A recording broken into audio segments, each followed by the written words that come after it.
મારા વિડીયોમાં તમે કોઈ ફેન્સી વસ્તુને એવું વધારે નહીં જુઓ, કારણ કે હું તમારી પાસે જે ઘરમાં અવેલેબલ હોય ને એમાંથી જ જુગાડ કરું છું. અને એમ કરતા અખતરા અનુભવમાં જ 10 કિલો ઉતાર્યો છે ને હજી હું આગળ 11 કિલો ઉતારીશ. અને હું આ વજન ઉતારવાની સફરમાં જે કાંઈ શીખીશ, જે કાંઈ જાણીશ, જે કાંઈ સમજીશ બધું જ તમારી સાથે શેર કરીશ. મેં ક્યારેય જાજુ એક્સ્ટ્રીમ કર્યું નથી, મારી શરીરની કેપેસિટી પ્રમાણે જ મેં કર્યું છે.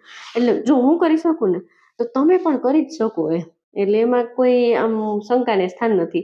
જે વ્યક્તિ મારા જેવી છે કે જે તંદુરસ્ત છે, જેને થાઇરોઇડ, બીપી, શુગર કાંઈ પણ પ્રકારની બીમારી નથી, કોઈ દવા નથી, પણ જે આમ રૂટીનમાં આમ ફૂલી ગયું છે મારી જેમ, અને એને થોડું વજન ઉતારવું છે, તો કંઈ વધારે બોડી બિલ્ડિંગ નથી કરવું, પણ વજન ઉતારીને થોડુંક શેપમાં આવવું છે, તો એ મારી જેમ ફોલો કરી શકે. અને એવું જરૂર નથી કે હું કરું એ જ તમારે કરવું.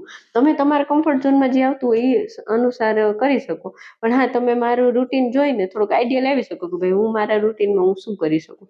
કારણ કે મારી પરિસ્થિતિ અલગ છે, મારું માહોલ અલગ છે, મારા ઘરનું પરિવારનું બધું શેડ્યુલ અલગ છે.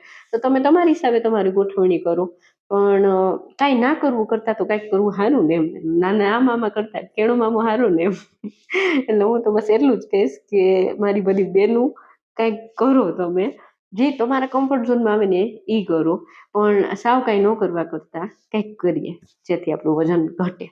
થોડુંક સમજવાની કોશિશ કરીએ, ખાવા પીવાનું બધું મેનેજ કરવાની કોશિશ કરીએ, ને આપણે આડું અવડું જીતી ખાઈએ એને થોડુંક સોચી સમજીને ખાઈએ, બીજું શું. તમે લોકો કમેન્ટ કરજો કાંઈ પૂછવું હોય તો, બરોબર છે.